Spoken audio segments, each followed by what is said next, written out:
ఈరోజు స్వతంత్ర దినోత్సవం ఏంటి? ఈరోజు 80వ భారతదేశ స్వతంత్ర దినోత్సవ సందర్భంగా మరి కాకినాడలో ఉన్నటువంటి వైఎస్ఆర్ కాంగ్రెస్ పార్టీ జిల్లా ఆఫీసులో జిల్లా అధ్యక్షుడు దాడిశెట్టి రాజా గారి నేతృత్వంలో ఈరోజు వైఎస్ఆర్ కాంగ్రెస్ పార్టీ సంబంధించి ఈ జిల్లాకు సంబంధించిన కోఆర్డినేటర్స్ అలాగే ఈ జిల్లాలో ఉన్నటువంటి వైఎస్ఆర్ కాంగ్రెస్ పార్టీ నాయకులు కార్యకర్తలు మీడియా సమక్షంలో ఇక్కడ మరి త్రివర్ణ పతాకాన్ని ఎగరవేయడం జరిగింది. మనందరికీ తెలుసు ఈ దేశం స్వతంత్రం కోసం ఎందరో మహానుభావులు వారి త్యాగ ఫలితమే ఈరోజు మనం ఊరు వాడ కూడా ఈ యొక్క జెండా పండుగ చేసుకుంటా ఉన్నాం.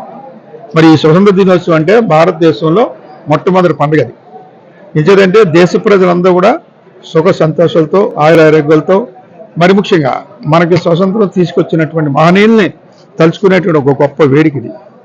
దేశం నలుమూల 140 కోట్ల జనాభా ఉన్న ఈ భారతదేశంలో ప్రతి గ్రామంలోని కూడా ప్రతి వాడ కూడా ఈరోజు ఈ త్రివర్ణ పతాకాన్ని ఎగరవేయడం జరుగుతుంది.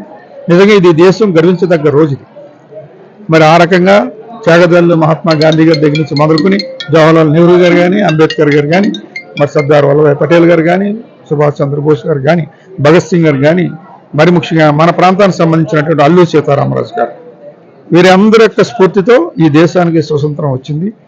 దాన్ని మనం కాపాడుకుంటూ దేశ ప్రజలందరూ కూడా సుఖ సంతోషాలతో ఐక్యమత్యంతో కులాలకి మతాలకి అతీతంగా మరి నడవాలి. నడిచినప్పుడే ఈ దేశానికి స్వతంత్రం వచ్చిన దానికి ఒక అర్థం పరమార్థంగా ఉంటుందని తెలియజేసుకుంటూ మరొక్కసారి రాష్ట్ర ప్రజానీకానికి మరి అలాగే మా వైఎస్ఆర్ కాంగ్రెస్ పార్టీ అధినేత శ్రీ వైఎస్ జగన్మోహన్ రెడ్డి గారి యొక్క ఆదేశాలకు అనుగుణంగా మరి ఇదే కార్యక్రమాన్ని ప్రతి నియోజకవర్గంలో ప్రతి వాడ కూడా ఈ యొక్క పతాకాన్ని ఎగరేయడం కూడా జరుగుతూ ఉంది. అందరికీ కూడా మరొక్కసారి 80వ భారతదేశ స్వతంత్ర దినోత్సవ శుభాకాంక్షలు తెలియజేసుకుంటా ఉన్నాం. మీరు చాలా సీనియర్ నాయకులు ఈసారి ఎలా ఉండబోతుంది ఎన్నికలకు సంబంధించి 29 బ్రహ్మాండ 29 అన్నది వైఎస్ఆర్ కాంగ్రెస్ పార్టీకి కంచుకోటగా ఉండేటువంటి పరిస్థితి. 29 కాదు, ఇప్పుడు ఎలక్షన్ పెట్టినా సరే వైఎస్ఆర్ కాంగ్రెస్ పార్టీ అఖండ మెజార్టీతో నెగ్గడం ఖాయం. ప్రజలు ఈ రోజు ఈ ప్రభుత్వం చేస్తున్నటువంటి మోసపూరితమైనటువంటి ఇవన్నీ కూడా వారు చూడడం జరుగుతూ ఉంది. ప్రజలకు మేము అడగాల్సిన పని లేదు, వారే ఒక నిర్ణయానికి వచ్చారు. జగన్మోహన్ రెడ్డి గారి పరిపాలన ఏ రకంగా ఉంది, ఇప్పుడున్నటువంటి పరిపాలన ఏ రకంగా ఉందన్నది ప్రజలే కంపేర్ చేసుకుంటా ఉన్నారు.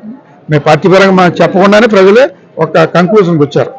సో దాని మీద రేపు స్థానిక ఎన్నికల్లో కానీ మరి కార్పొరేషన్స్ కానీ మున్సిపాలిటీల్లో కానీ మరి స్థానిక ఎన్నికల్లో కానీ తప్పనిసరిగా వైఎస్ఆర్ కాంగ్రెస్ పార్టీ పోటీ చేస్తాం.